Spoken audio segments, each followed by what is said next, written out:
what was the most transformative training program you've experienced in your professional journey?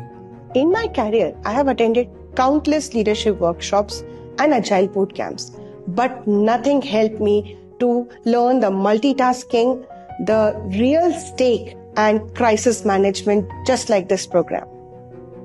It was an ultimate stimulation in stakeholder management, negotiating with non-verbal, highly demanding clients at 3 a.m.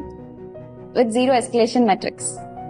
Resource allocation, time optimization, emotional intelligence, you named it. I had to recalibrate my entire operating model. The learning curve was steep, but the outcome was unmatched. This program taught me to prioritize dynamically and make decisions under pressure.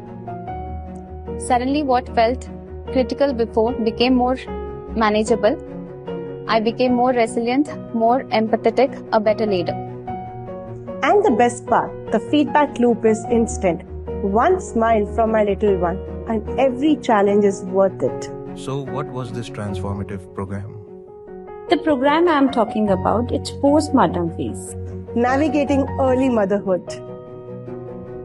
I'm talking about my early motherhood days.